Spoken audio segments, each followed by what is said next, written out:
Hello, नमस्कार। आपके अपने YouTube चैनल साहित्य संगम पर आपका स्वागत है। आज हम सुनेंगे परशुराम जी का स्वयंवर में आना और क्रोधित होना। तो प्रारंभ करते हैं। रंग भूमि का एकदम बिगड़ गया सब राग, तेजस्वी के क्रोध की लगी बरसने आग। मिथिलेश राज घबरा उठे, भय के बस हृदय धड़कता है। चुपचाप चित्र की भांति खड़े, उत्तर मुख से न निकलता है। सीता जी को वह आधा पल सैकड़ों कल्प से बड़ा हुआ, उस बाल भास्कर लक्ष्मण का इतने में तेवर कड़ा हुआ। सभय सभा को देख कर दुखी सिया को जान, सीधे सरल स्वभाव से बोले राम सुजान। शिव धनुष तोड़ने वाला भी कोई शिव का प्यारा ही होगा, जिसने ऐसा अपराध किया वह दास तुम्हारा ही होगा। जो कृपा पात्र है गुरुओं का, वह कब किससे डर सकता है। जिस पर है कृपा ब्राह्मणों की, ये काम वही कर सकता है। रघुपति बोले सेवक वह है, जिसका सेवा ही जीवन है। जो बैरी का सा काम करे, वह इस फरसे का भोजन है। हे राम बना है अगुआ तू इस क्षत्रिय दल की गाड़ी में, इसलिए मसल वह याद आई, तिनका है चोर की दाढ़ी में। परशुराम जी ने ये कहा कि ये कहावत मुझे इस समय याद आती है कि तुम पहले बोले हो, इसलिए तुम्हारी दाढ़ी में तिनका है, तुम चोर हो। तो लखन लाल के हृदय में भरा हुआ था जोश, परशुराम की बात सुन रह न सके खामोश। बोले सुख का संवाद कभी दुख का कारण बन जाता है, मीठी बोली के कारण ही तोता पिंजरे में आता है। जो ज्यादा मीठा होता है वह अपना नाश कराता है, मीठे गन्ने को देखो तो कोल्हू में पेरा जाता है। भाई ने मीठे वचन कहे तो क्रोध और बढ़ आया है, सबसे पहले ये बोल उठे इसलिए चोर ठहराया है। अच्छा अपराधी हम ही सही, हमने ही जहर निचोड़ा है। जो कुछ करना हो करें आप, शिव धनुष हम ही ने तोड़ा है। बचपन में जो धनु ही तोड़ी तो कभी न रिसियाए इतने, इस धनवा में क्या लाल लगे जो स्वामी गरमाए इतने। लखन लाल जी कहते हैं कि हमने बचपन में आपके कितने धनुष तोड़े हैं, तो कभी आप नाराज नहीं हुए, फिर इस धनुष में ऐसा क्या है जो आप इतने गर्म हो रहे हैं। क्षत्रिय बालक का सुन इस प्रकार जवाब, परशुराम जी हो गए गुस्से से बेताब। बोले ओ राजा के लड़के, मुंह नहीं संभाल रहा है तू, मुझ जैसे क्रोधी के आगे क्यों आंखें निकाल रहा है तू। श्री महादेव का महाधनुष अत्यंत विदित है, अनुपम है, ऐसा प्रचंड को दंड भला छोटी छोटी धनु ही सम है। ये इतना विशाल धनुष ये छोटी छोटी धनुषों के समान है क्या।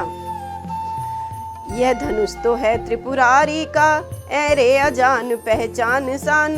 सप्तदीप नवखंड शंभु को दंड चंड ब्रह्मांड मान। सो करना गुमान अरे अज्ञान, धनु ही समान धनु ना बसान। सिर का मारी का ये धनुष तो है त्रिपुरारी का। वो कहते हैं किसी कन्या का धनुष मत मान, ये धनुष त्रिपुरारी का है, शंकर जी का है। लखन लाल ने अब कहा कर कुछ मृदु मुस्कान, धनुष हमारी राय में है सब एक समान। श्रीमान तपस्वी ब्राह्मण है, इसलिए मुझे ये कहना है, ब्राह्मण का भूषण क्रोध नहीं जो महाराज ने पहना है। यह गहना है रजपूतों का जो पहना जाता है रण में। अपराध क्षमा हो महामुने, चाहिए शांति ब्राह्मण में। वो कहते हैं ये ब्राह्मणों का गहना नहीं है जो आप इतना नाराज हो रहे हैं। ये गुस्सा ब्राह्मणों को नहीं चाहिए।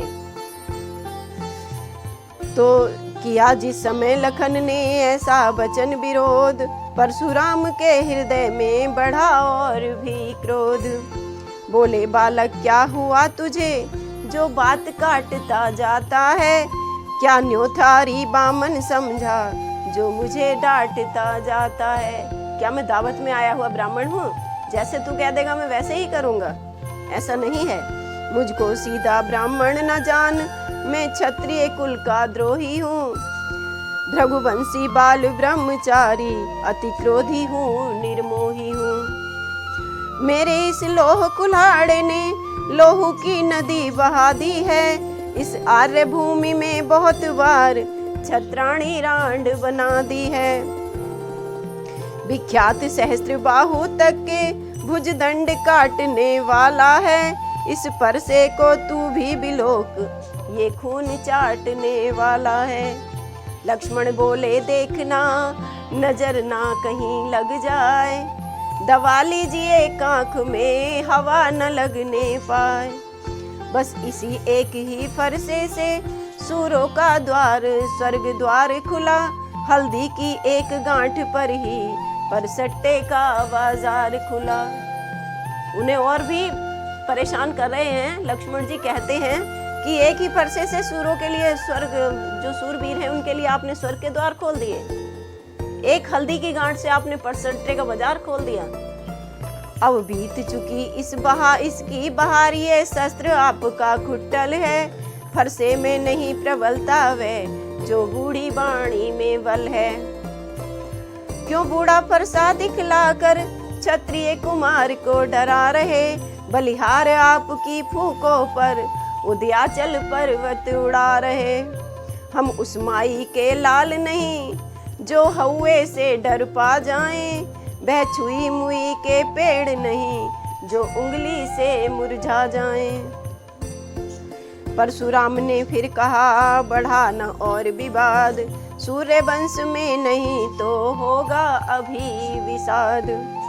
दूध मुहे बड़ों से हंसी छोड़, अन्यथा रुलाएगा फरसा, कर देगा खट्टे दांत अभी यह स्वाद चखाएगा फरसा।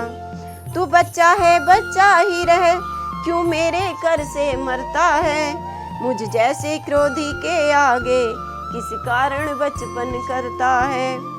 लक्ष्मण ने फिर भी किया तक्षण वचन विरोध, रहे आपकी ओर ही नाथ आपका क्रोध।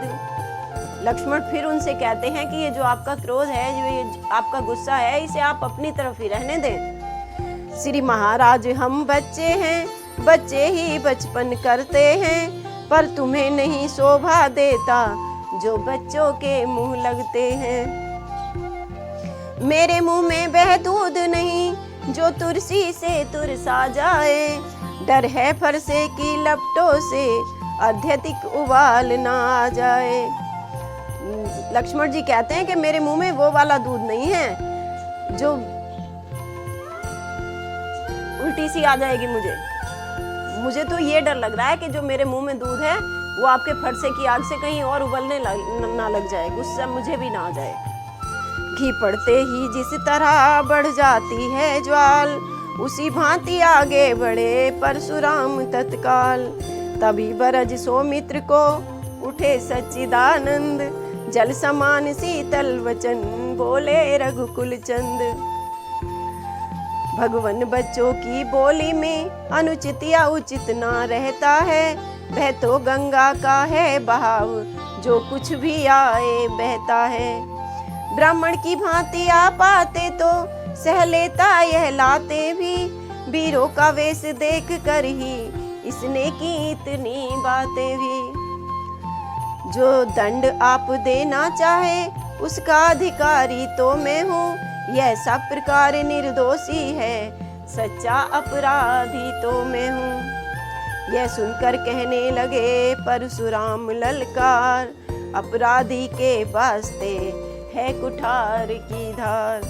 लक्ष्मण बोले फिर वही रहा न जाता मौन, अपराधी रघुनाथ है ये कहता है कौन। जब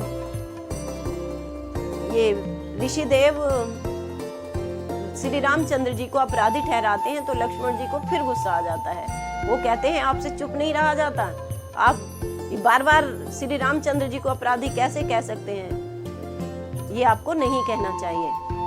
और इसी के साथ हम अपनी कथा को आज यहीं विराम देते हैं और कल आपके समक्ष फिर प्रस्तुत होंगे और हमारा विषय होगा परशुराम जी को क्रोधित होने पर श्री रामचंद्र जी का उन्हें स्नेह से समझाना। नमस्कार।